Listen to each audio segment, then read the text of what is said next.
Hello students. Last class में हमने lymphoid organs पढ़े थे, primary and secondary lymphoid organs. Okay, इसके बाद हमें दो मेजर डिजीज़ेस पढ़नी हैं जो कि हमारी सोसाइटी में बहुत ही ज़्यादा पॉपुलर हैं। काफ़ी लोग इनसे इन्फेक्टेड भी हैं और इनसे काफ़ी ज़्यादा डेथ भी होती है पूरे ग्लोब में, इवन इंडिया में भी। ओके, सो जो दो डिजीज़ेस हम पढ़ने जा रहे हैं वो है एड्स एंड कैंसर। तो सबसे पहले हम शुरू करेंगे एड्स से।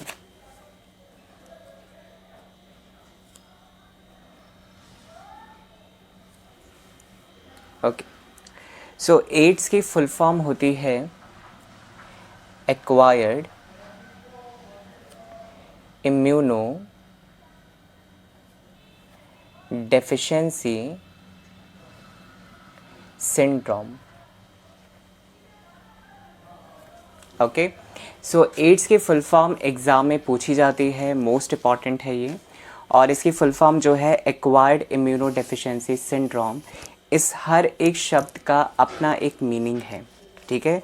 उससे पहले एड्स जो है वो एक इन्फेक्शियस डिजीज़ है, क्योंकि ये पर्सन टू पर्सन क्या होती है, स्प्रेड होती है एक पर्सन से दूसरे पर्सन में। ओके, स्प्रेड होने के तरीके अलग अलग हो सकते हैं जो कि हम अभी आगे पढ़ेंगे, लेकिन ये पर्सन टू पर्सन स्प्रेड होता है, इसलिए आप इसे कम्युनिकेबल या आप इसे क्या कह सकते हैं, इन्फेक्शियस डिजीज़। ओके, अब इसकी वर्ड मीनिंग पर आते हैं। एक्वायर्ड का मतलब होता है जो पहले से, मतलब हमारे जन्म से, बर्थ के टाइम से प्रेजेंट ना हो। एक्वायर्ड हम उसको कहते हैं जो हम अपने लाइफ स्पैन में किसी पर्टिकुलर स्टेज पे एक्वायर करते हैं। ओके, सो एक्वायर्ड का मतलब है लाइक एड्स जो है वो कभी बचपन से नहीं होता, जेनेटिकली नहीं होता, ये बर्थ के टाइम से नहीं होता। ओके, ये हमें अपने लाइफ स्पैन में किसी भी स्टेज पर हो सकता है अगर हम किसी इन्फेक्टेड HIV इन्फेक्टेड पर्सन के कांटेक्ट में आते हैं, उसके ब्लड के कांटेक्ट में आते हैं, और भी कई सारे तरीके हैं जिनसे हम इन्फेक्टेड पर्सन के कांटेक्ट में आते हैं, तो हमें ये डिज़ीज़ हो सकती है। लेकिन बचपन के टाइम से ये डिज़ीज़ नहीं होती है। So it is acquired by human at any stage of lifespan. It is non congenital. congenital का मतलब क्या होता है, सिंस बर्थ। कॉन्जेनाइटल का मतलब क्या होता है, सिंस बर्थ। तो ये क्या है, नॉन कॉन्जेनाइटल, विच मीन्स ये बर्थ के टाइम से प्रेजेंट नहीं होता, ये जेनेटिकली नहीं है। This is not like haemophilia, colour blindness जो बर्थ के टाइम से होगा, ये वैसा नहीं है। ओके, नाउ ये तभी होगा जब HIV वायरस हमारे बॉडी में एंटर करेगा, ये तब होगा, जेनेटिकली या DNA की वजह से नहीं होगा। नाउ सेकेंड वर्ड है इम्यूनो डेफिशिएंसी। जैसे आप सुनते हैं न्यूट्रिएंट डेफिशिएंसी, तो उसका मतलब क्या होता है कि बॉडी में न्यूट्रिएंट्स की कमी हो गई, न्यूट्रिएंट डेफिशिएंसी। इम्यूनो डेफिशिएंसी का मतलब क्या हुआ, इम्यूनो डेफिशिएंसी का मतलब हुआ कि जो हमारा इम्यून सिस्टम है वो डेफिशिएंट हो गया, वो वीक हो चुका है। सो एक्चुअली एड्स में क्या होता है कि हमारा इम्यून सिस्टम बहुत वीक हो जाता है, क्योंकि जो HIV वायरस है वो हमारी हेल्पर T लिम्फोसाइट को टारगेट करता है, जिसकी वजह से उसके नंबर कम हो जाते हैं। और आपको पता है अगर हेल्पर T सेल ना हो तो B लिम्फोसाइट एंटीबॉडीज़ नहीं बना सकती। तो ऐसा ही कुछ हमारे एड्स के टाइम पे भी होता है। अगर हमें एड्स होता है तो T सेल के नंबर कम हो जाते हैं, जिसकी वजह से B सेल इनएफिशिएंट होती है एंटीबॉडी बनाने के लिए, और आपकी बॉडी में फाइट करने की कैपेबिलिटी जो है वो रिड्यूस हो जाती है। तो ऐसी कंडीशन को हम क्या कहते हैं, इम्यूनो डेफिशिएंसी। इसमें क्या होगा, हमारा इम्यून सिस्टम वीक पड़ जाता है। अब अगर इम्यून सिस्टम आपका वीक हो गया तो प्रॉब्लम क्या होगी कि जो नॉर्मल पैथोजन होते थे जिनसे आप डेली लाइफ में फ़ाइट करते थे और उनसे आपको कुछ नहीं होता था, इम्यूनो डेफिशिएंसी कंडीशन में वो जो पैथोजन है वो भी आपको डिजीज़ कॉज कर सकते हैं, क्योंकि आपका इम्यून सिस्टम इतना वीक है कि वो उनसे भी फाइट नहीं कर सकता। तो इम्यूनो डेफिशिएंसी का मतलब है कि आपका इम्यून सिस्टम काफ़ी वीक पड़ चुका है। एंड सिंड्रोम, ये इसका मतलब तो आप पहले से ही जानते हैं, हमने जेनेटिक्स में ही पढ़ा था, डाउन सिंड्रोम, क्लेनफेल्टर, टर्नर सिंड्रोम। तो सिंड्रोम का मतलब क्या होता है? Group of symptoms.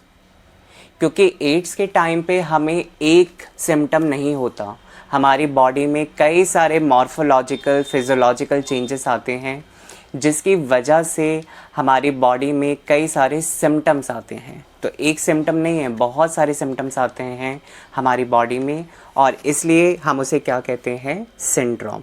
तो ये एड्स की फुल फॉर्म की मीनिंग है। एक्वायर्ड का मीनिंग क्या है, इम्यूनो डेफिशिएंसी का मीनिंग क्या है, एंड सिंड्रोम का मीनिंग क्या है। Okay, now first time AIDS कौन से ईयर में आइडेंटिफाई हुआ था? It was first identified in 1981 by American scientist. Okay, तो फर्स्ट टाइम अमेरिकन साइंटिस्ट ने 1981 में एड्स को क्या करा था? आइडेंटिफाई किया था। ओके, नाउ जो इसका कॉजल ऑर्गेनिज्म है, या जो आप कह सकते हैं पैथोजन है जिसकी वजह से एड्स होता है, उसका नाम है HIV।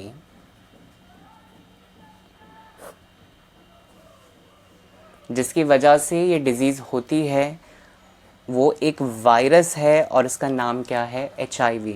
HIV की फुल फॉर्म होती है ह्यूमन, इसकी भी फुल फॉर्म इंपॉर्टेंट है, ये एग्ज़ाम में आती है, human immunodeficiency virus, HIV। Okay, so देखिए ये वायरस है, इसलिए वायरस पीछे लिखा हुआ है V। आई का मतलब आप जानते हैं इम्यूनो डेफिशिएंसी, विच मीन्स ये वायरस जो है वो बॉडी में इम्यून सिस्टम को काफ़ी वीक कर देता है by killing helper T cell. Okay, and ये वायरस किसको टारगेट करता है? इसका होस्ट कौन है? ह्यूमन, इसलिए इसका नाम है ह्यूमन इम्यूनो डेफिशिएंसी वायरस। ये apps deficiency virus, monkey deficiency virus नहीं है। इसका मतलब है ये जो वायरस है ये सिर्फ और सिर्फ किसको इन्फेक्ट करेगा? Only human. ये एप्स, मंकीज़ या अदर एनिमल्स या अदर ऑर्गेनिजम्स को इन्फेक्ट नहीं करेगा, क्योंकि इसका जो होस्ट है वो कौन है? ह्यूमन। तो ये सिर्फ और सिर्फ किसको टारगेट करता है? ह्यूमन को। ओके, नाउ इस वायरस के बारे में जो स्पेशल बातें हैं वो क्या है? फर्स्ट, इसकी फुल फॉर्म आपको पता रहनी चाहिए। सेकंड, इसका जेनेटिक मटेरियल कैसा होता है, ये कौन से वायरल ग्रुप को बिलोंग करता है। ओके, तो देख लेते हैं यहाँ पे। HIV वायरस जो है ये बिलोंग करता है रेट्रोवायरस ग्रुप को।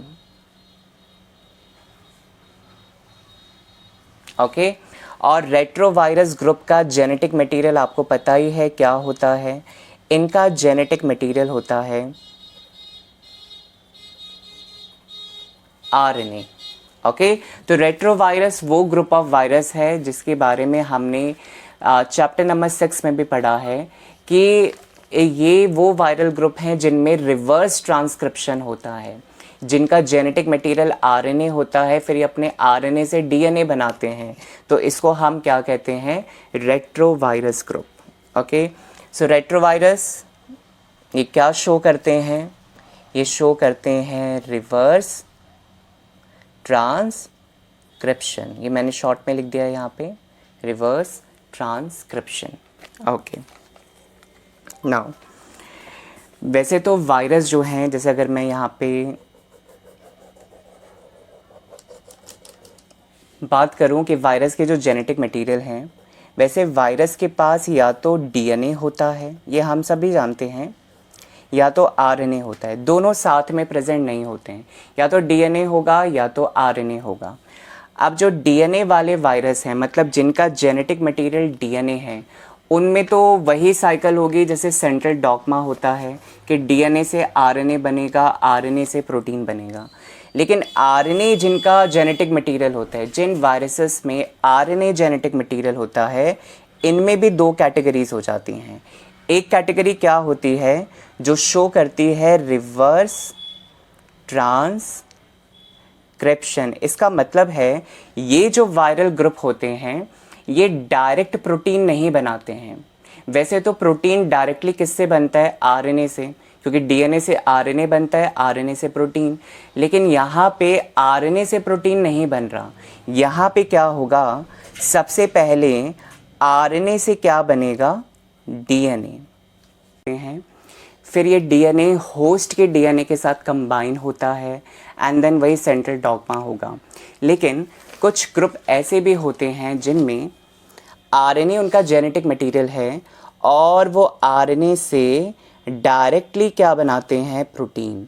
मतलब वो रिवर्स ट्रांसक्रिप्शन वगैरह कुछ नहीं करते हैं, दे डायरेक्टली शो ट्रांसलेशन। इसका मतलब है कि जब ये वाले वायरस होस्ट को टारगेट करेंगे तो ये अपना जेनेटिक मटेरियल उनमें ट्रांसफ़र करेंगे, क्योंकि वायरस क्या करता है कि अपना जेनेटिक मटेरियल होस्ट की सेल में ट्रांसफ़र करता है।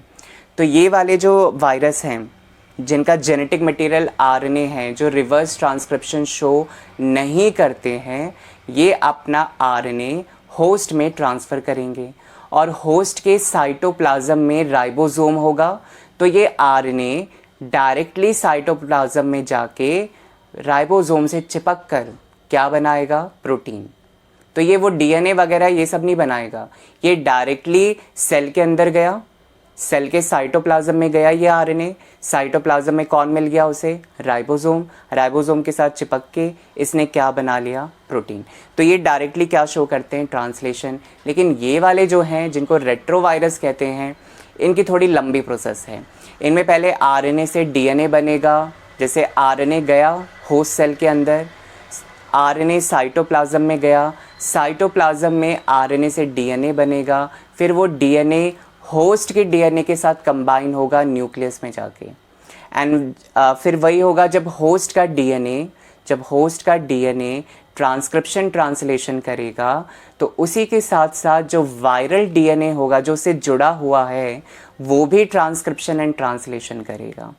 तो इस तरीके से रेट्रोवायरस अपना रोल प्ले करते हैं। वैसे एक डायग्राम भी है आपकी बुक में, उस डायग्राम में शो करा गया है कि कैसे एक रेट्रोवायरस होस्ट सेल को टारगेट करता है और उनसे अपने नए डॉटर वायरसेस प्रोड्यूस करवाता है। ये सारी चीज़ें हम अभी आगे देखेंगे। ओके, सो नेक्स्ट हम ये पढ़ रहे हैं, ये मैंने HIV वायरस का स्ट्रक्चर बनाया है। तो HIV वायरस दिखने में कैसा होता है। जनरली जब हम नॉर्मल वायरसेस की बात करते हैं, जैसे कि आपने बैक्टीरियोफाज के बारे में पढ़ा है, तो इन वायरसेस में क्या होता है कि इनमें जेनेटिक मटेरियल होता है और उस जेनेटिक मटेरियल के अराउंड क्या प्रेजेंट होता है, कैप्सिड। कैप्सिड क्या होता है, प्रोटीन की कोट। ये प्रोटीन की कोट होती है और इसके अंदर क्या होता है, न्यूक्लिक एसिड, जो कि या तो डीएनए होगा या तो आरएनए होगा। तो नॉर्मल वायरसेस में जैसे कि बैक्टीरियोफाज हो गया, उसमें हमें सिर्फ दो चीज़ें देखने को मिलती हैं, एक कैप्सिड और एक न्यूक्लिक एसिड, जो कि कैप्सिड के अंदर प्रेजेंट होता है। लेकिन HIV वायरस जो है, इसको हम एनवेलप्ड या हम इसे कैप्सुलेटेड वायरस भी कहते हैं। नाउ इसे एनवेलप्ड या कैप्सुलेटेड वायरस कहने का रीज़न क्या है, देखिए इसके अंदर का ये जो स्ट्रक्चर है आप देख रहे हैं, ये वाली लेयर, ये लेयर ऐसी ही है जैसे मैंने नॉर्मल वायरसेस की बनाई है। इस लेयर का नाम क्या है, कैप्सिड। कैप्सिड को हम क्या कहते हैं, प्रोटीन कोट। और इस प्रोटीन कोट के अंदर प्रेजेंट है न्यूक्लिक एसिड। आपको यहाँ पे दो स्ट्रैंड नज़र आ रही हैं। बेसिकली ये दो स्ट्रैंड क्या हैं, single standard RNA. Yes, HIV virus में दो सिंगल स्टैंडर्ड आरएनए होते हैं। तो यहाँ पे डबल स्टैंडर्ड आरएनए नहीं है ये दोनों आरएनए एक दूसरे से अलग हैं, मतलब आपस में हाइड्रोजन बॉन्ड नहीं बना रहे। ये क्या है, सिंगल स्टैंडर्ड आरएनए है, लेकिन उसकी 2 कॉपीज़ हैं। ओके, और यहाँ पे आपको कुछ राउंड और बीड लाइक स्ट्रक्चर नज़र आ रहा होगा दोनों आरएनए से चिपका हुआ। ये जो राउंड शेप स्ट्रक्चर है ये एंजाइम है, और इस एंजाइम का नाम क्या है, रिवर्स ट्रांसक्रिप्टेज।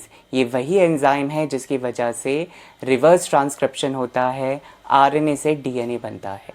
ठीक है, तो अगर मैं इसके अंदर का स्ट्रक्चर देख रहा हूँ तो बिल्कुल नॉर्मल वायरसेस की तरह ही है। इसमें कैप्सिड है, इसमें न्यूक्लिक एसिड है, लेकिन यहाँ पे कैप्सिड के बाहर भी एक एक्स्ट्रा लेयर प्रेजेंट होती है। तो यहाँ कैप्सिड के बाहर भी एक एक्स्ट्रा लेयर प्रेजेंट है, जिसको हम क्या कहते हैं, एनवेलप, या हम इसे क्या कहते हैं, कैप्सूल। एनवेलप या कैप्सूल में 2 चीज़ें होती हैं। एक, आप देखिए यहाँ पे ये जो स्पाइक्स की तरह नज़र आ रहे हैं, ये स्ट्रक्चर बीच बीच में, इनको हम कहते हैं ग्लाइकोप्रोटीन्स। ओके, और इनके बीच में ये जो है, ये वाला पार्ट जिसको मैं डार्क कर रहा हूँ, इसको हम क्या कहते हैं, लिपिड बाइलेयर। तो देखिए ये लिपिड बाइलेयर है, ये ग्लाइकोप्रोटीन है। तो ये लिपिड बाइलेयर और ग्लाइकोप्रोटीन दोनों मिलकर क्या बनाते हैं, एनवेलप। ये एक्स्ट्रा लेयर है एचआईवी वायरस में। ठीक है, तो एचआईवी वायरस में सबसे पहले होगा एनवेलप, ठीक है, उसके बाद होगा कैप्सिड, और फिर कैप्सिड के अंदर क्या होगा, single standard RNA. Normal viruses में क्या होता है, कैप्सिड और फिर उसके अंदर उसका जेनेटिक मटेरियल, लेकिन यहाँ पर क्या है, पहले एनवेलप होगा, फिर उसके अंदर क्या होगा, कैप्सिड होगा, फिर कैप्सिड के अंदर क्या होगा, आरएनए होगा, उसका न्यूक्लिक एसिड होगा। Okay, so this is all about HIV virus. अब हम आगे बढ़ते हैं कि एड्स के स्प्रेड होने के चांसेस कैसे हैं, किन मीडियम के थ्रू या किस तरह से HIV virus 1 person to another person transfer होता है। सो मोड ऑफ स्प्रेड क्या है, तो मोड ऑफ स्प्रेड है 4 वेज हैं। 4 कारणों की वजह से एचआईवी वायरस जो है वो एक पर्सन से दूसरे पर्सन में ट्रांसफ़र होता है। ठीक है, ये बहुत ही इम्पॉर्टेंट वेज हैं जो कि एग्ज़ाम में पूछे जा सकते हैं। जैसे कि फर्स्ट है sexual contact with infected person. Okay, so अगर कोई पर्सन किसी दूसरे पर्सन के साथ जो कि एचआईवी इन्फेक्टेड है, मान लीजिए एक पर्सन है जिसको एड्स हो रखा है, और उसके साथ अगर कोई हेल्दी पर्सन सेक्सुअल रिलेशनशिप बनाता है, तो उस हेल्दी पर्सन में वो एचआईवी वायरस ट्रांसफ़र हो सकता है। और जब एचआईवी वायरस ट्रांसफ़र होगा तो वो जो हेल्दी पर्सन है वो भी क्या बन जाएगा, एड्स इन्फेक्टेड पर्सन बन जाएगा। ठीक है, सेकंड है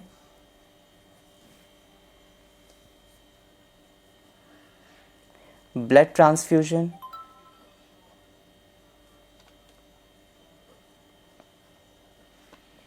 blood of infected person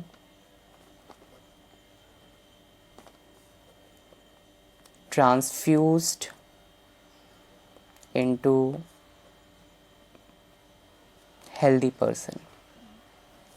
okay, second way क्या है, ब्लड ट्रांसफ्यूज़न। जैसे कि होता है ना ब्लड डोनेशन।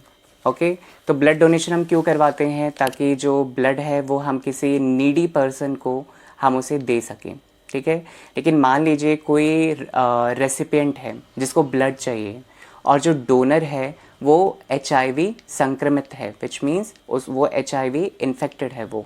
ठीक है, तो अगर एचआईवी इन्फेक्टेड पर्सन अपना ब्लड किसी हेल्दी पर्सन को देता है, तो ब्लड के साथ साथ, क्योंकि ब्लड में एचआईवी के पार्टिकल्स होते हैं, एचआईवी वायरस पार्टिकल्स होते हैं, और वो एचआईवी वायरस उस इन्फेक्टेड पर्सन से हेल्दी पर्सन में ट्रांसफ़र हो जाएगा। क्यों, क्योंकि हेल्दी पर्सन कैसा ब्लड ले रहा है, HIV इन्फेक्टेड ब्लड ले रहा है, तो उसकी बॉडी में भी क्या होगा, एड्स होगा। थर्ड वेज जो है, sharing of infected needles, especially in the case of intravenous drug abuser। देखिए, जैसे आप लोगों ने सुना भी होगा एडवर्टाइजमेंट में, मूवीज़ में, एड्स में भी, कि जब हम हॉस्पिटल में विज़िट करते हैं और अगर हमें इंजेक्शन लगाया जाता है तो हमें ध्यान रखना होता है कि जो भी पर्सन हमें इंजेक्शन लगा रहा है उसने नया पैकेट खोला है निडल का। ऐसा ना हो कि उसने कहीं से उठा के यूज्ड निडल आपको इंजेक्ट कर दी हो। हमें इन चीज़ों का ध्यान रखना चाहिए। वैसे तो हर मेडिकल सेंटर जो भी हैं जहाँ पे आप जाते हैं, विज़िट करते हैं, तो अगर वहाँ पे कोई आपको इंजेक्शन लगाता भी है तो बहुत केयरफुली लगाता है। ओके, वो हमेशा न्यू पैकेट खोलते हैं इंजेक्शन का एंड वो आपको इंजेक्शन लगाते हैं। लेकिन कभी कभार क्या होता है कि केयरलेस हो जाते हैं कई लोग और वो ध्यान नहीं देते हैं, और कभी कभार क्या होता है कि यूज्ड निडल्स यूज़ कर लेते हैं किसी पर्सन को इंजेक्शन लगाने के लिए। मान लीजिए वो निडल, अब बाय चांस ऐसा भी हो सकता है कि वो जो निडल है, वो जो इंजेक्शन है, उन्होंने यूज़ किया होगा किसी एड्स इन्फेक्टेड पर्सन के लिए। ठीक है, क्योंकि जब हम निडल लगाते हैं तो निडल को पता है ना, स्किन के अंदर हम क्या करते हैं, इंजेक्ट करते हैं, तो उसके कांटेक्ट में ब्लड भी आता है, क्योंकि जब इंजेक्शन लगाया जाता है तो इंजेक्शन की जो निडल होती है उस पर ब्लड हमारा लगता है। ओके, तो मान लीजिए कोई इन्फेक्टेड पर्सन है, उसका ब्लड निडल पे लग गया।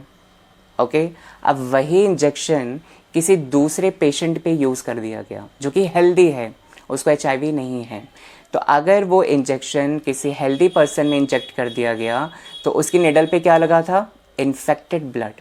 अब वही इंजेक्शन अगर किसी पेशेंट में डाला जाएगा, इंजेक्ट किया जाएगा, तो वो जो ब्लड है वो HIV इन्फेक्टेड ब्लड है, वो ब्लड किस में चला जाएगा, हेल्दी पर्सन में। तो इस तरह से भी क्या होता है कि HIV वायरस स्प्रेड होता है।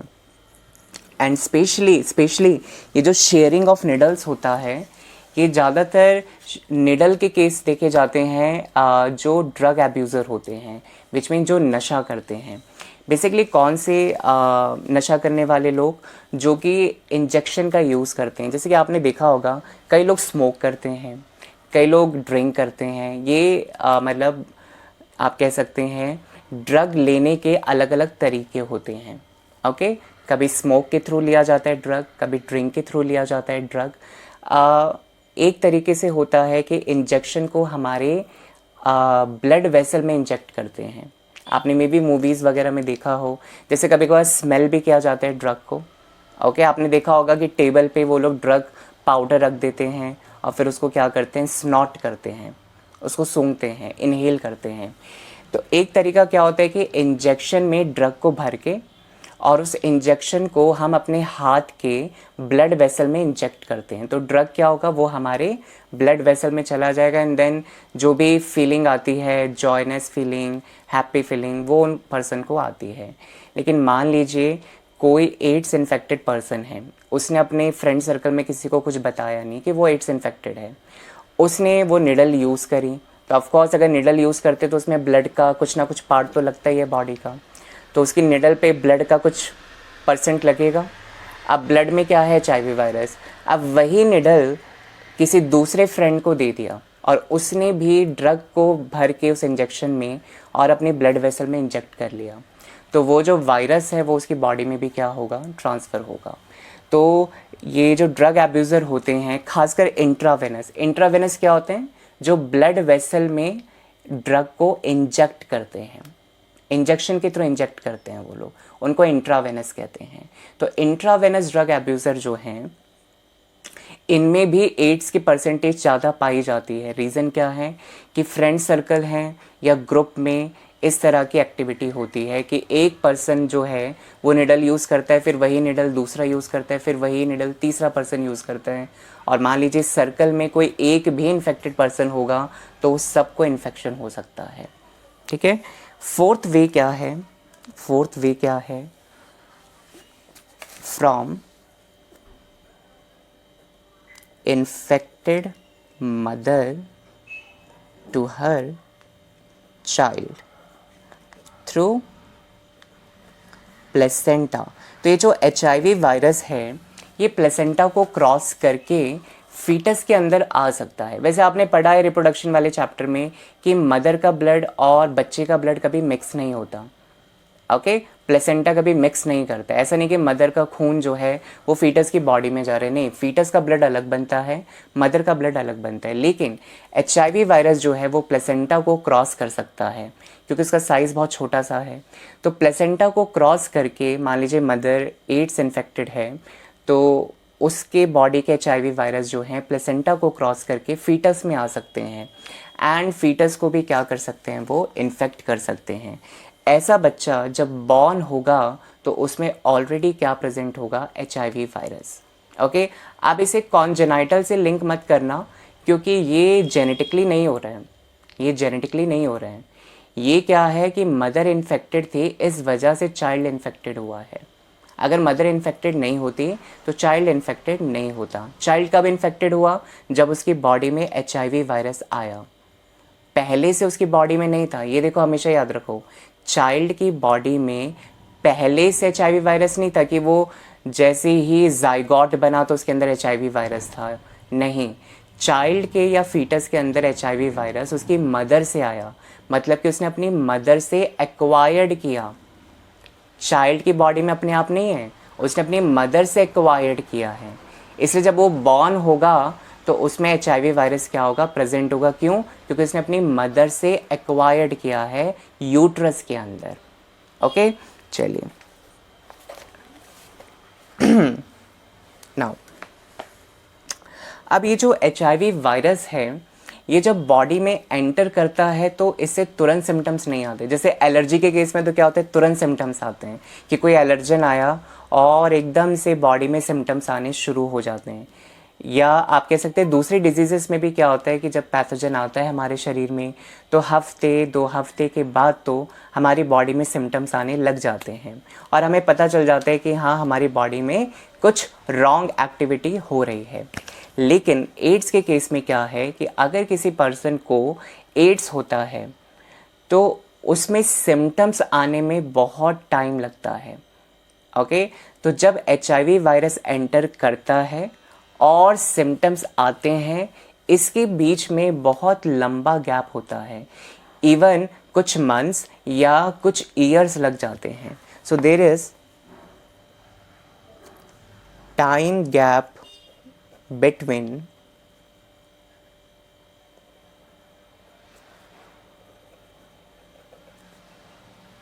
infection and appearance of symptoms.